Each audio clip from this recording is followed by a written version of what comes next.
앤드류 마리아라는 사람이 이야기 속에 담긴 진실이라는 책을 썼습니다.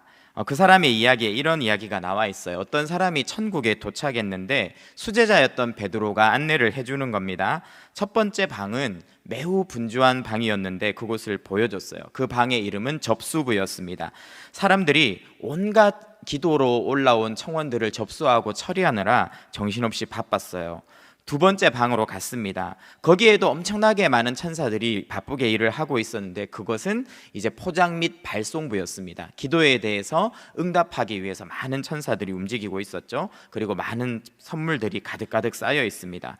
근데 세 번째 방은 구석에 후미진 곳에 있었어요. 거기는 이제 포장 및 발송부 다음에 있는 방이 이름도 제대로 붙어 있지 않았어요. 그래서 도대체 이곳은 무슨 방이길래 이렇게 구석에 있습니까? 그리고 천사 한 명만 엄청 한가하게 일을 하고 있길래 물어보니까 여기는 사람들이 선물을 받았다는 확인서를 접수하는 방이다. 근데 어떻게 여기는 이렇게 조용하고 일거리가 없나요? 하니까 베드로가 대답했습니다. 참 서글픈 일이다. 사람들이 기도응답에 선물을 받았다고 확인서를 보내는 곳인데 그게 잘 안 온다. 이렇게 이야기를 하는 거죠. 그러면 어떻게 확인서를 보냅니까? 물어보니까요. 아주 간단해. 응답을 받은 성도들이 하나님께 감사합니다 라고 말하면 되는데 그게 잘 안 온다는 거예요. 감사하다고 그렇게 하나님께 확인하는 성도들이 너무나 없다는 것입니다. 사실 우리의 현실을 잘 꼬집은 이야기인 것 같아요. 오늘도 우리가 본문 말씀을 보면 그와 비슷한 이야기가 나와 있습니다. 10명의 나병 환자가 고침을 받았는데 그 중에 한 사람만이 하나님께 감사를 표현하기 위해 돌아왔다라는 본문이죠. 이 말씀을 살펴보면서 우리가 하나님 앞에 어떻게 감사하고 있는가 다시 한번 돌아보고 우리가 감사하는 삶으로 나아가기를 원합니다. 첫 번째로 돌아와서 감사하는 믿음만이 참된 믿음입니다. 먼저 우리는 오늘 본문에서 믿음의 3단계를 발견하게 돼요.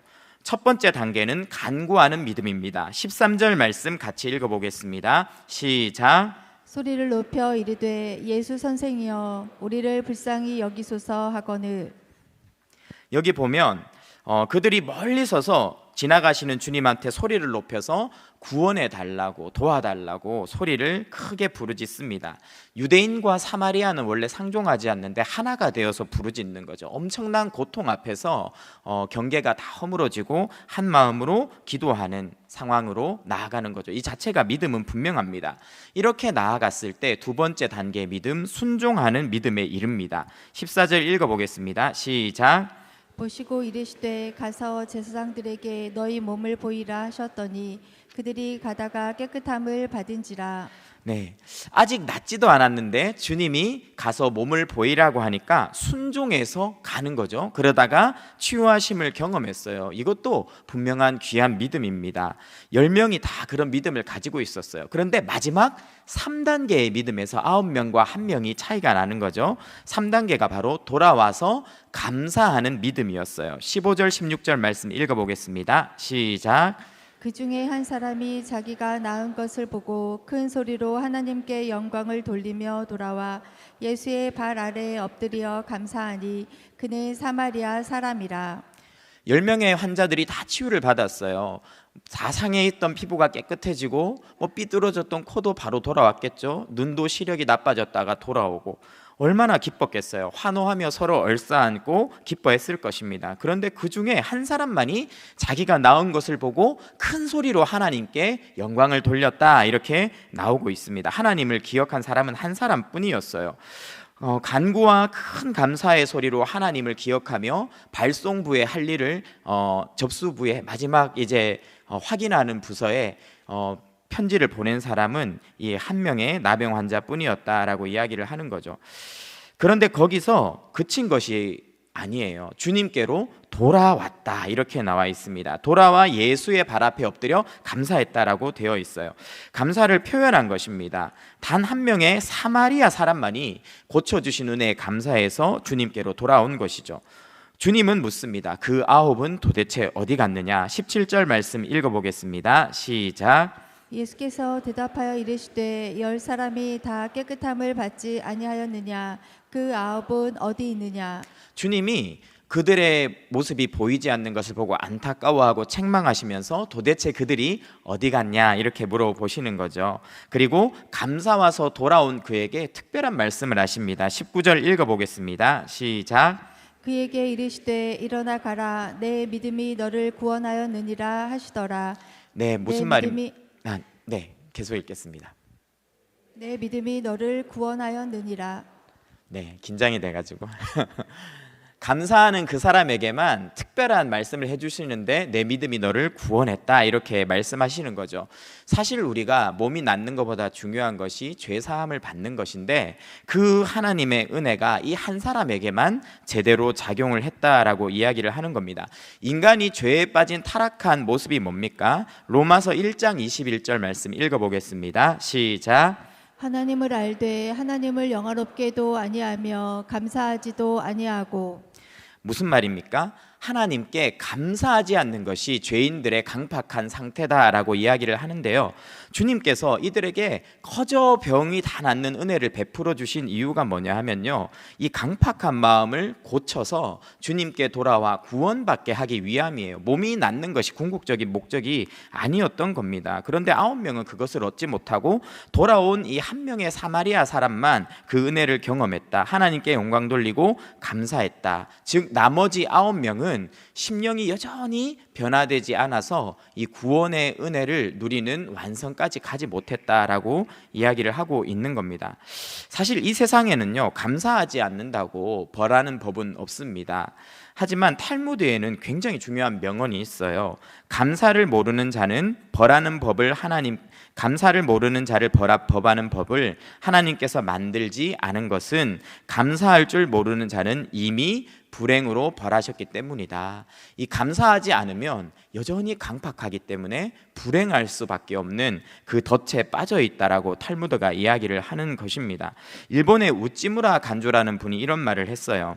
하나님께서 만일 인간을 저주하신다면 질병이나 실패 그리고 배신이나 죽음으로 저주하는 것이 아니고, 첫째, 하나님이 계신 것을 믿지 못하는 불신앙으로, 둘째, 하나님의 말씀을 들어도 귀에 들리지 않는 막힌 귀로, 셋째, 감사하는 마음이 전혀 생기지 않는 메마른 마음으로 저주한 것이다. 감사하지 않을 때 여전히 황량하고 강팍한 마음 가운데로 남아있게 된다. 그래서 감사할 줄 모르는 마음 자체가 이미 저주를 받은 것이다 라고 이야기를 합니다. 감사하지 못하는 것이 불행한 것이죠. 주님의 안타까움이 거기에 있는 것입니다. 우리가 열심히 기도하는 것만으로 충분하지 않습니다. 중요한 것은 응답이 왔을 때, 하나님의 은혜가 왔을 때 우리가 감사를 표현하는 것입니다. 그렇지 않으면 얻으려고만 하는 기복신앙에 빠지게 되는 것이고요. 반대로 그분께 진정으로 우리가 감사할 때 우리가 회심했고 우리의 마음이 강팍하면서 은혜를 받은 마음으로 변화되었다는 증거가 된다는 이야기입니다. 두 번째로 오늘 본문은요, 그렇게 감사하는 마음에 주님이 거하고 계신다라는 것을 보여줘요.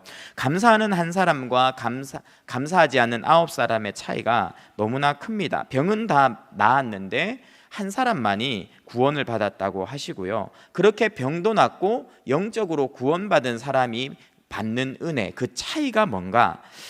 먼저 9명이 받은 은혜는요, 일반적인 삶을 회복한 것입니다. 정상의 삶을 회복했죠. 먼저 9명은요 집으로 잘 돌아갔을 거예요. 사회로 돌아갔을 겁니다. 하지만 그렇다고요 일상적인 보통 사람의 삶을 얻었다는 것뿐이지 뭐 드라마틱하게 무언가 삶에 큰 변화는 없었을 수 있어요. 중요한 깨달음을 얻은 것은 맞습니다. 와, 일상이 너무나 감사하구나, 가족이 너무나 소중하고 이렇게 사람들과 만날 수 있는 것이 너무나 소중하구나. 그런데요, 그런다고 세상이 변하지는 않아요. 톰 행크스가 캐스트 어웨이라는 영화를 예전에 찍었습니다. 수년 동안 표류하다가 무인도에서 이렇게 생존하다가 몇 년이 지나서 구출을 받아서 너무 사랑하는 가족의 품으로 돌아갔어요. 너무 기뻐하면서 돌아갔는데 어떤 충격적인 현실이 기다리고 있었습니까? 아내가 남편이 죽은 줄 알고 이미 다른 남자와 결혼해서 살고 있는 것입니다. 이 나병 환자들 10명이 너무 기뻐하면서 감사조차 하지 않고 그 9사람이 집으로 돌아갔는데 그들이 만난 일상은 과연 그들이 꿈꿨던 일상이었을까요? 아마 아내가 자신을 더 이상 기다리지 않고 있었을지도 모르겠습니다.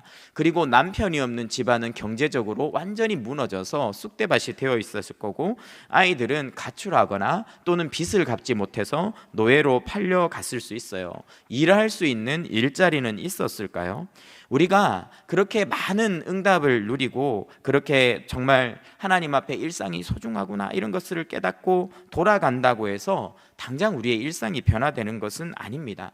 수련회 때 제가 고등부 아이들 이렇게 지도하면서 막 말씀을 전해보면 아이들이 은혜를 받아요. 하나님이 은혜를 주세요. 그럼 아이들이 막 기뻐하면서 많은 결단을 하고 막 세상을 바꾸되겠다는 이런 기세로 돌아갑니다. 그런데 현실로 딱 돌아오면요, 녹록지가 않아요. 여름 수련회를 갔다 오면 일단 더워요. 그래서 애들이 3일 동안 너무 피곤한 몸을 끌고 집에 와서 이제 교회 앞에서 엄마 아빠 차를 기다리는데 제가 놀라운 모습을 봤어요.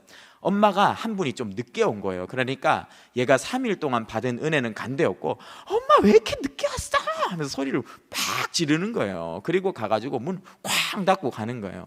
우리 아이들이 은혜 많이 받았다고, 깨달음을 얻었다고 일상이 변화되지 않아요. 거기에 가보면 여전히 경쟁적인 환경 속에 노출되고 공부할 것 많고 괴롭히는 친구는 그대로고 선생님하고 안 맞고 막 그런 상황들 속에 들어가면 잠깐 누린 은혜는 간대없고 일상 속에서 다시 원망과 불평하는 삶으로 돌아가게 되는 것이죠. 우리에게 하나님께서 정말 보여주시는 게 있어요. 이 한 명이 무엇이 달랐나? 이 한 사람은요, 하나님의 백성으로 회복되었다라고 이야기를 합니다. 이 감사하는 사람에게 주님은 믿음이 너를 구원했다라고 하는데요, 그것은 너는 진짜 나를 만난 사람이라는 뜻이에요. 그리고 너는 몸만 나은 것이 아니라 영혼의 병이 나았다라는 뜻입니다. 영혼의 나병인 죄까지도 치유함을 받았다라는 이야기죠. 이 사람은 단순히 정상적인 일상으로 돌아온 것이 아니라 새 생명을 얻은 사람이 되었습니다. 하나님의 백성이 된 거예요. 그렇게 주와 동행하는 인생이 된 것이죠. 어떤 분이 이런 말을 했어요. 아이작 웰튼이라는 분인데, 하나님의 주소는 두 가지가 있는데 첫 번째 주소는 하늘나라이고 두 번째 주소는 감사하는 사람의 마음이다, 이렇게 써 있습니다. 왜 하나님이 주소가 하늘나라일까요? 거기에는 감사하고 하나님을 찬양하는 소리로 가득한 곳이기 때문에 하나님은 그곳에 사십니다. 그러면 이 땅에서 하나님의 주소는 어디입니까? 하나님께 감사하고 하나님께 찬송하는 사람들의 마음이에요. 거기에 주님이 임하시고 주님의 통치가 나타나고 주님이 그런 그들과 동행하시면서 삶의 변화가 나타나고 열매가 맺히게 해 주시는 거죠. 어떤 분이 교도소에서 예수님을 만났어요. 그래서 내가 예수님을 만나고 구원받았으니까 이제는 변화된 삶을 살리라. 그래서 출소한 다음에 포장마차를 하면서 열심히 일을 했습니다. 그런데 일상이 녹록치가 않은 거예요. 아내가 췌장암에 걸렸어요. 그리고 큰아들이 뺑소니 차에 치여서 사망했습니다. 작은 아들은 심한 자폐가 있었는데 폭력성이 심해가지고 매일 살림을 다 때려 부수는 거죠. 게다가 열심히 살아보려고 모은 돈을 굉장히 믿었던 형에게 맡겼는데 이 형이 그것을 다 떼먹고 배째라, 이렇게 다 나도 잃어버렸다, 이렇게 하면서 이야기를 하는 거죠. 그러니까 갑자기 악한 마음이 올라오는 겁니다. 다 죽여버리고 나도 그냥 죽어야겠다. 그런데 그때 자신에게 복음을 전해준 교도관이 생각이 난 거예요. 그래서 연락을 하니까 교도관이 이렇게 이야기하는 겁니다. 한번 감사해보자. 그냥 믿음으로 감사해봐라. 감사할 만한 상황에서 감사하는 것은 누가 못하겠냐. 하지만 감사할 것이 하나도 없는 상황에서 감사하는 것이 진짜 범사에 감사하는 거야. 억지로라도 한 번만 말씀을 믿고 의지하고 감사해봐. 그렇게 하고 나서 안 되면 끝장을 내. 이게 어쩌면 너의 믿음의 마지막 관문일지 몰라. 그래서 이 교도관이 그렇게 조언해주고 나서 정말 감사를 하고 있는지를 계속 전화를 통해서 물어봐주고 도와줬답니다. 처음에는요, 무슨 감사냐, 이 상황에서 헛웃음이 나왔대요. 그런데 억지로 자꾸 전화도 오고 해보라고 하니까 한 달 정도 감사를 이어갔답니다. 그런데 진짜 감사가 올라오기 시작하더래요. 참, 우리 아내가 암에 걸렸지만 아직 살아있는 것도 감사하구나. 그리고 폭력적이지만 이 아들이 여전히 살아있는 것도 감사하구나. 그렇게 감사를 계속 하다 보니까 마음에 평안이 밀려오고 소망이 생기기 시작했다는 겁니다. 그래서 병든 아내를 붙들고 고마워요, 감사해요. 폭력적인 아들을 끌어안고 감사해요. 누워서도 감사하고 일어나서도 감사하는데 어느 날부터 아내의 얼굴에 생기가 돌기 시작하는 거예요. 그리고 아이의 폭력성도 점점점 줄어들기 시작하더라는 겁니다. 그리고 자기의 돈을 떼먹었던 믿었던 형도 연락이 와서 내가 다 갚지는 못해도 조금씩이라도 갚아보겠다 하면서 갚기 시작했습니다. 그걸 받아들고 얼마나 감사한지, 그러니까 감사의 훈련이 되다 보니까 그 없는 형편에 11조도 드리고 정말 그것을 더 이상 자기 안에만 담아두지 않고 어려운 환경에서도 감사를 표현하면서 지지 않고 이기는 힘을 가지게 되었다는 말씀입니다.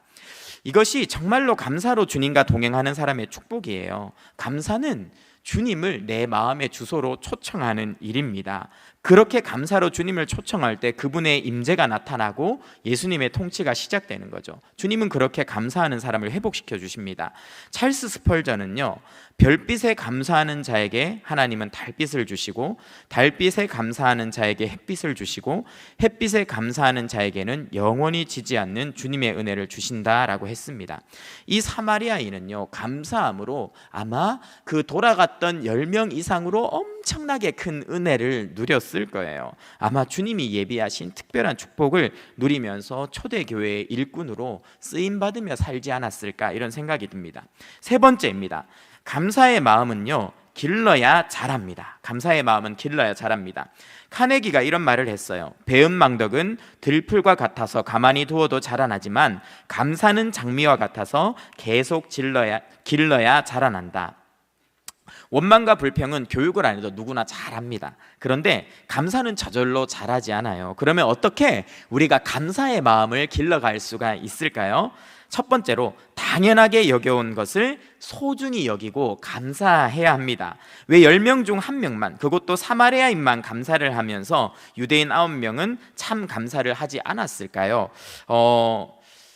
이런 이야기가 생각이 났어요. 어떤 분이 세상 속에서 사람들을 돕는 일을 하는 분들이 있잖아요. 이분이 그런 일을 한대요. 그러면 이분이 교회에 오기 전에 그걸 좀 느꼈대요. 보통 사람들은, 일반적인 사람들은 도와주면 고맙습니다, 감사합니다 이런 말을 하는데 이상하게 예수님 믿는 사람들은 그런 말을 잘 안 한다는 거예요. 그래서 왜 그럴까 생각을 해봤는데 자기가 신앙생활을 하다 보니까 깨달았대요.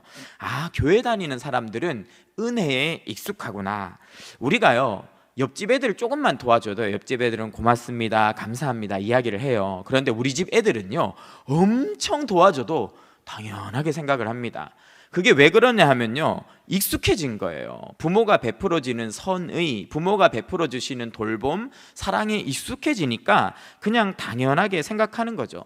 우리 믿는 분들도 그럴 수가 있어요. 교회에 다니면서 모든 게 익숙해지고 당연해지는 거예요. 하나님의 은혜도 당연한 거고, 순장님의 섬김도 당연한 거고, 우리 아이들을 섬겨주시는 미래준비팀 선생님들의 섬김도 그냥 당연한 거고, 이게 모든 게 당연해지다 보니까 감사한 마음이 속에는 있죠. 그런데 그것을 잘 표현을 안 하게 되더라는 겁니다. 그런 면에서요, 여기에 9명의 유대인들은 유대인이에요. 그러니까 이런 은혜에 익숙할 수 있습니다. 그러니까 그것을 당연시한 거고요. 이 사마리아인은 은혜에서 소외된 자들이잖아요. 그러니까 거기에 대해서 엄청난 감사를 표현하면서 감격하면서 돌아온 것이라고 볼 수 있습니다. 여러분, 사실 당연한 것은 아무것도 없어요. 모든 것이 찬양의 가사처럼 은혜입니다. 당연하다고 여기는 것이 없다고 한번 생각해 보세요. 아침에 일어났는데 해가 안 떴다. 아침에 일어났는데 전쟁이 났다. 우리나라에 북한이 포를 쐈다. 와, 이러면요, 어떤 일이 생길까요? 갑자기 눈이 아침에 일어났는데 깜깜하게 안 보이는 거예요. 공부는 좀 못해도 우리 아이가 건강했는데 갑자기 병원에 갔는데 큰 병을 얻었다. 또는 취업은 못했어도 그래도 성실하게 취업하려고 애쓰면서 살던 우리 아이가 다 포기하고요, 막 술에 빠지고 마약에 빠지고, 이렇게 생각해 보세요. 그 평범하다고 생각했던 일상이 얼마나 감사하던 것인지를 우리는 깨닫게 될 것입니다. 어떤 분이요, 뇌졸중으로 쓰러졌어요. 그리고 나서 어떤 고백을 하시냐면, 걸을 수 있다는 것이 이렇게 대단한 것인지 몰랐습니다. 평소에는 당연하다고 생각했던 것들을 잃어버려 보니까 너무 소중하다는 것을 알게 됐어요. 박완서 씨가 자신이 젊은 날에 스승으로 섬겼던 분이 병상에 누워 계셔서 병문안을 하고 돌아오다가 이것을 발견한 거예요. 일상의 기적이라는 글에 이렇게 썼습니다. 지금 누워 계신 저분이 가장 원하는 것이 무엇일까? 혼자서 침상에서 일어나 걷고 좋아하는 사람들을 마음껏 만나서 웃으며 이야기하고 식사하고 산책하는 그런 사소한 일상이 아닐까. 우리가 그런 소소한 일상이 기적이라는 것을 깨달았을 때 우리는 그것을 너무 늦게 깨달았다는 것을 알게 되는 것이 안타깝다. 우리는 하늘을 날고 무리를 걷는 기적을 이루고 싶어 안다라며 이 세상에서 살아간다. 그런데 땅 위를 걷는 것쯤은 당연한 일인 줄 알고 그렇게 살아간다. 하지만 그 모든 것이 기적임을 깨달아야 한다. 여러분, 소소한 일상을 당연하게 여기지 말고 그것을 감사해야 잃어버리지 않습니다. 포스코 그룹에서요, 직원 대상으로 감사 나눔을 했어요. 그런데 이 서병수라는 분이 아내에게 100가지 감사를 쓰면서 엄청난 사실을 깨달았어요. 자신의 삶을 돌아보고 아내를 돌아보니까 와, 내가 그동안 아내에게 너무나 크게 잘못했다는 걸 깨달은 거예요. 내가 무슨 짓을 하고 산 거지? 부모님 똥오줌 다 받아준 아내에게. 너무나 이게 크게 마음에 와닿아서 이분이 이제 아내에게 바뀐 모습으로 대하기 시작했어요. 그러니까 아내가 바뀌는 거예요. 아내가 어느 날 남편에게 자기의 번호가, 자기의 이름이 다 저장해 놓잖아요. 배우자를 뭐라고 저장하셨어요? 이 남편이 자기 아내의 이름을 뭐라고 저장했는지 보니까 양아치라고 해놓은 거예요. 양아치. 그거를 아내가 본 거예요. 지금 아내분들이 쌍심지를 켜시게 쳐다보시는데 그렇게 안 돼 있을 겁니다. 근데 그걸 딱 보는 순간 막 세상이 무너지는 것 같으면서 너무 모든 게 원망스러운 거예요. 내가 왜 이렇게 됐는데, 내가 왜 이렇게 됐는데, 이게 다 남편 때문인데, 남편 때문에 내가 이렇게 됐는데, 내가 아들 셋 키우면서 또 시부모님 모시면서 내가 마음에 악만 나면서 이렇게 됐는데 남편이 나를 양아치라고? 살 수가 없어. 막 이런 생각을 하면서 자식들 때문에 이혼하고 싶은 마음을 꾹 참고 산 거예요. 그러다가 남편이 바뀐 거예요. 어느 날 갑자기 감사해하고 아내를 소중히 여기고. 그러니까 이 아내가 너무너무 충격을 받아서 나중에 어떻게 고백했냐면, 이혼하려고 했는데 결혼 2번 한 것 같아요. 다른 남자랑 사는 것 같아요. 너무너무 감사하고 기쁘다. 이게 우리가 곁에 있는 우리 자녀, 우리 아내, 또 우리를 섬겨주시는 모든 분들에게 감사를 표현할 때 일어나는 일입니다. 근데 감사는 연습해야 해요. 연습하지 않으면 절대로 우리에게 이것이 습관화되지 않습니다. 감사를 연습하는 거는요, 은혜의 통로를 닦는 일이에요. 집에 있는 하수도도 수시로 부어서 뚫어야 되잖아요. 머리카락 용해제 넣어서 배수구 다 뚫어줘야 물이 내려가고요. 화장실 변기도 청소해줘야 물이 잘 내려갑니다. 집도 끊임없이, 자동차도 끊임없이 관리하고 점검해줘야 잘 쓸 수가 있어요. 그것처럼 우리에게 주어지는 하나님의 은혜가 계속 잘 역사하게 하려면 감사로 닦아줘야 돼요. 감사로 끊임없이 그 통로를 닦아줘야 하나님의 은혜가 막히지 않고 흘러 들어옵니다. 그런데 감사한 것은 입을 싹 닫고 정말 급할 때만 부르짖고 얻고 입 닫고 이런 것들이 반복되면요, 점점 그 통로가 막혀서 나중에는 구해도 응답이 오지 않게 될 것입니다. 내 메마른 영혼과 마음을 감사로 닦으십시오. 그러면 하나님의 은혜가 더 풍성하게 흘러 들어올 것입니다. 즉각 감사를 표현하는 것도 중요합니다. 이미 9명이 그 마음을 받았을 때 그들도 고마운 마음이 없지는 않았을 거예요. 그런데 제사장에 갔다가 이 유대인들이니까 갈 만한 거리에 또 집들이 있었겠죠. 그러다 보니까 이들은요, 빨리 그냥 집으로 달려가고 나중에 일단 가족들을 만나고 내 일상을 다시 회복하고 주님께 감사해야겠다, 이렇게 생각했을 수 있어요. 그런데 아까 말씀드린 것처럼 일상은요, 자기 마음 같지 않아요. 바쁜 일상으로 돌아가고 호락호락하지 않은 삶을 만나고, 일상의 특징이 뭡니까? 끊임없는 문제가 계속돼요. 돌아가 보니까 별별 문제가 다 생기면서 금방 감사의 감격은 사라지고 다시 마음에 수많은 번뇌가 가득 차게 되었을 것입니다. 그러면서 감사의 마음이 식어지는 거죠. 쇠는요, 뜨거울 때 쳐야 돼요. 그래야 내가 원하는 모양, 강도를 낼 수가 있습니다. 감사도 마찬가지입니다. 즉시 감사해야 합니다. 두 번째로 그렇게 차일피일 미루면서 내 마음 아시겠지 했을 수 있어요. 이 감사하지 않은 9사람은요. 그런데 마음에만 있고 입술로 행동으로 표현되지 않는 감사는 감사가 아니에요. 우리가 누구를 좋아해도요, 표현하지 않으면 몰라요. 사랑하는 사람이 생기면 사랑한다고 고백해야 됩니다. 감사도 마찬가지입니다. 감사할 때, 감사가 있을 때 하나님께 고백해야 되고 표현해야 되는 것이지, 표현되지 않으면 그 감사가 그 마음에 있는지 모른다는 것입니다. 여기 사마리아인 보세요. 15절 읽어보겠습니다. 15절 16절 시작. 큰 소리로 하나님께 영광을 돌리며 돌아와 예수의 발 아래 엎드려 감사하니. 여기 사마리아인이 어떻게 했어요? 큰 소리로 하나님께 즉시 영광을 돌리고 예수님께 돌아와서 감사했다, 표현했다는 것이죠. 오늘은 추수감사 주일입니다.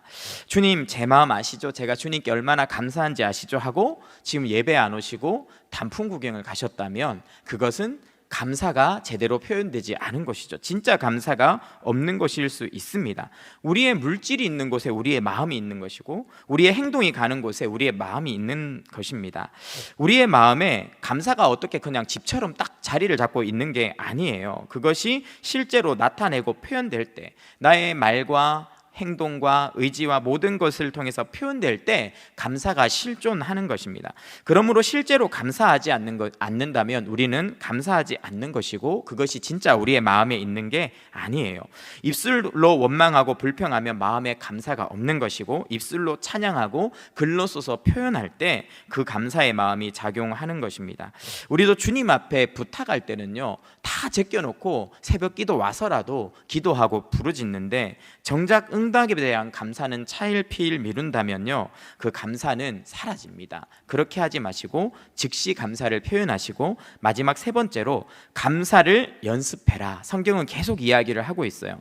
성경에서는요, 세 가지를 체질화해야 된다고 말했습니다. 연습해서 습관화해야 된다는 것인데, 첫 번째로 쉬지 않고 기도하는 것, 두 번째로 항상 기뻐하는 것, 그리고 마지막으로 범사에 감사하는 것입니다. 이 세 가지는 끊임없이 연습해서 체질화해야 된다라고 이야기를 해요. 습관이 되고 감사가 체질화될 때 우리에게 많은 유익을 줍니다. 감사 습관이 몸에 붙으면요, 방탄복을 입은 것과 같은 효과를 냅니다. 방탄복이 어떤 거예요? 외부로 오는 충격으로부터 우리를 보호해 주잖아요. 마찬가지로 우리가 감사드릴 때 마음과 정신에 있는 충격으로부터, 올 수 있는 외부의 공격으로부터 우리를 보호해 줍니다. 피터슨 교수와 세리그먼 교수가 이런 논문을 발표했는데요, 우리가 감사를 계속할 때 강한 면역을 갖게 되고, 여러 가지 스트레스 상황이 왔을 때 그걸 감사로 받아치면 오히려 우리 안에 데미지가 줄어들고 10년 이상 감사를 습관한 사람들이 장수를 하더라는 겁니다. 미국 시카고에서 태어난 워너 솔맨이라는 분이 있어요. 이분은 미국이 자랑하는 화가 중에 한 분입니다.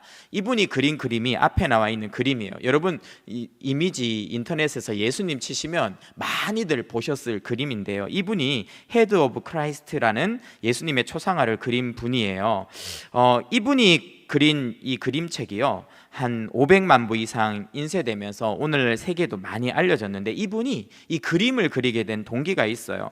1917년에 이분이 결혼하고 얼마가 안 돼서 당시에 약이 없었던 임파선 결핵에 걸린 거예요. 그리고 의사가 이야기했어요. 당신은 길어야 석 달 살 것입니다. 이분은 굉장히 마음이 절망되고 충격을 받고 있었는데, 그때 임신 중이었던 아내가 이렇게 이야기를 하는 거예요. 여보, 3개월밖에 못 산다고 생각하지 말고 하나님께서 당신에게 3개월을 허락해 주셨다고 감사하면서 살아봐요.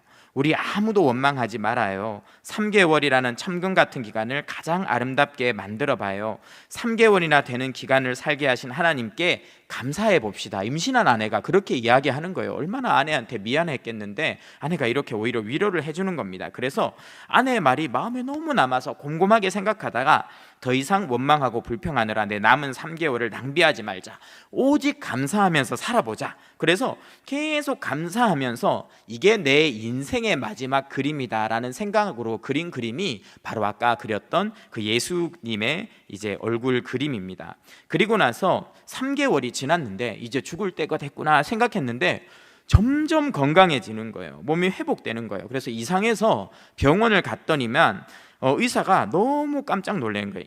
주치의 이름이 존 헨리입니다. 이게 지어낸 이름이 아니라서 이야기가 아니라서 실제 이름이 나오는데요. 도대체 약도 없는 이 병에 무슨 약을 드셨길래 이렇게 나았느냐고 물어보니까 솔맨이 약을 딱히 먹은 건 없고 제가 먹은 약이 있다면 아내가 나에게 처방해 준 감사라는 약을 먹었어요. 이렇게 이야기를 한 거예요. 그러니까 막 의사가 박수를 치면서 이 감사가 최고의 명약이군요. 이렇게 말하면서 감사가 최고의 항암제고 최고의 해독제고 최고의 치료제군요. 이렇게 이야기를 하셨다는 겁니다. 저희 어머니도 비슷했어요. 제가 대학교 1학년 때 결핵으로 시작했어요. 그런데 이 결핵이 무서운 게 약을 못 쓰면 죽더라고요. 어머니가 걸린 결핵이 약이 안 듣는 결핵이었습니다. 그래서 모든 존재하는 결핵약을 처방을 다 해봤는데 듣지 않고 나중에는 이게 결핵균이 온몸으로 퍼지더라고요. 그래서 저희 어머니도 똑같이 임파선으로 퍼지고 여기저기로 결핵이 다 퍼지면서 의사가 가망이 없다고 약을 못 쓴다고 그 집으로 돌아가라 이렇게 했어요. 그러니까 이게 여기저기 막 종양처럼 막 눈에 보이게 엄지 손가락 반만하게 막 이렇게 튀어 올라오더라고요. 그러면서 꼼짝없이 돌아가신 줄 알았는데 어머니가 교회 출석하시고 그전엔 교회 안 다니셨거든요. 교회 출석하시고 그 다음에 한 가지를 배워오신 게 감사였어요. 그 아직도 기억이 나요. 그래서 어머니가 집에 돌아오셔서 막 이렇게 드시면 다 토하시는 거예요. 그런데 드시다가 뛰쳐가셔서 싱크대 붙잡고 막 다 토하시면서도 감사합니다, 감사합니다 하면서 토하셨어요. 아파서 누워 계시면서도 방문 열어보면 어머니가 했던 말 딱 하나 였어요. 주님 감사합니다, 감사합니다. 저희가 엄청 철없었거든요 그때. 그래서 이렇게 점점 죽어가시는 어머니를 보면서도 이렇게 어머니를 잘 돌봐드려야 되는데 어머니가 아픈 게 너무 힘들어서 우리가 막 우울해 있었어요. 그럼 우리 어머니가 우리 손 붙들고 고맙다, 감사하다 그러셨어요. 그런데 어느 날 병원 갔는데 똑같았어요. 종양도 다 없어지고 결핵균도 싹 다 없어졌다고. 의학적으로는 설명할 수 없는데 완치되셨습니다. 그래서 지금까지 살아계시고 지금 권사로 교회 섬기시면서 노숙자 사역을 열심히 하고 계십니다. 여러분 감사가요 우리를 구원해요. 감사가 우리를 고칩니다. 감사가 죽어가는 우리 자녀를 살려요. 자녀가 방황하고 있어요. 잔소리하면 죽어요. 그냥 속 썩이고 정말 말썽 부리는 사춘기 자녀 손 꼭 붙잡으시고 아유 고맙다, 네가 있어줘서 엄마가 얼마나 고마운지 몰라. 아들이 깜짝 놀랄 거예요. 그런데 점점 살아날 거예요. 여전히 믿지 않는 남편 행복축제 때 어떻게 구원하시겠습니까? 직장에서 돌아온 남편 손 꼭 붙잡고 여보 오늘도 열심히 일해주셔서 너무 고마워요. 깜짝 놀랄 거예요. 왜 이러지? 무슨 일이 있나? 그런데 계속 감사해 볼게요. 그러면 남편이 교회나 한번 갈까? 이렇게 이야기하는 날이 분명히 올 거예요. 감사는 나도 살리고 내 주변 사람들도 살립니다. 여러분 이 감사를 매일매일 하나님께 드리시길 바랍니다. 감사 노트를 기록하세요. PDF로 다운받으십시오. 저는 노트를 못 사서 벌써 일주일 놓쳤습니다. 저는 이미 틀렸습니다. 그렇지 않아요. 괜찮아요. 지금부터 시작하시면 됩니다. 다운받으셔서 출력하셔서 지금부터라도 30일 이상 남았습니다. 쓰시면 삶의 놀라운 변화가 일어나는 겁니다. 우리가 감사할 때 우리가 기대했던 것보다 더 놀라운 하나님의 역사가 나타남을 믿고 미울수록 감사하시고 걱정할수록 감사하시고 정말 내 마음에 절망이 있을수록 더 크게 감사하셔서 하나님의 회복과 능력을 경험하시는 우리 모든 성도님들 되시기를 축원합니다. 이 시간 함께 감사하신 하나님 에베네셀 하나님, 살아계신 하나님 에베네셀 하나님, 여기까지 인도하셨네 감사하신 하나님, 여기까지 인도하셨네 살아계신 하나님, 함께 찬양하며 우리의 감사를 주님께 올려드리겠습니다.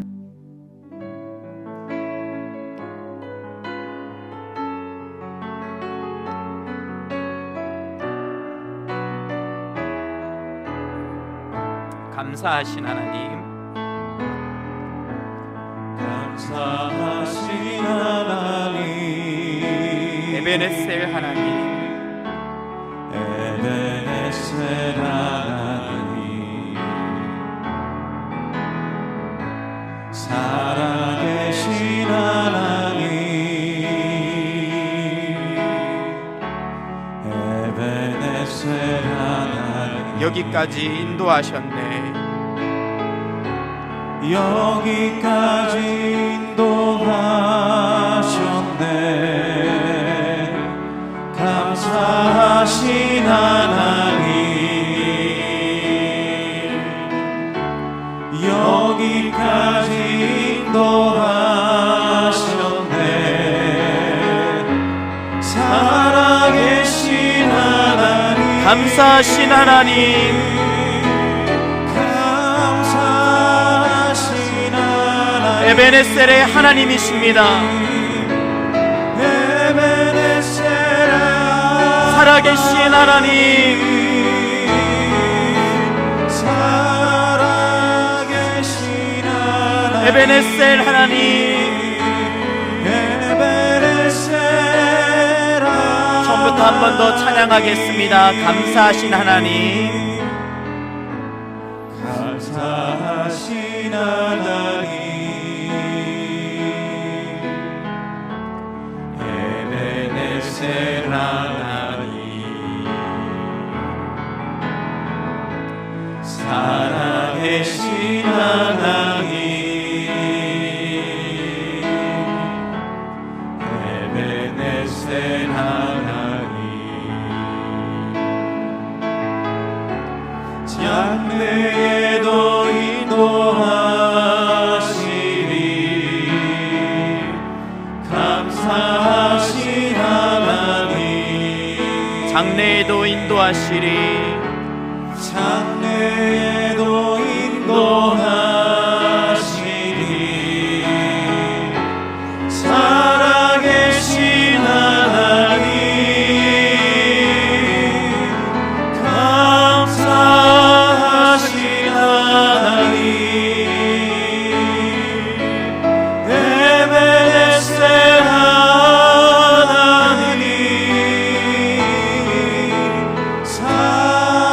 살아계신 하나님, 에베네셀 하나님, 감사하신 하나님, 감사하신 하나님, 에베네셀 하나님, 살아계신 하나님, 에베네셀 하나님. 이 시간 세 가지 기도 제목을 함께 읽어 올려 드리겠습니다. 주님, 우리에게 간구하며 순종하는 믿음을 넘어 돌아와서 감사하는 믿음을 갖게 하소서. 응답받은 이후에 그 응답이 무엇이든 감사하게 하소서. 아멘. 주님, 감사하는 마음에 계속 거하시며 동행하고 계신 줄로 믿고 감사를 통해 주님의 통치와 회복을 날마다 경험하게 하소서. 아멘. 주님, 당연히 여겨온 것들을 소중히 여기고 즉각적으로 감사하며 삶에서 작은 은혜에도 감사를 연습함으로 감사라 체질화되게 하소서. 매일 감사 노트를 통해 놀라운 감사의 역사가 나타나게 하소서. 아멘. 이 시간 주신 말씀을 기억하며 하나님 앞에 한 목소리로 기도하겠습니다.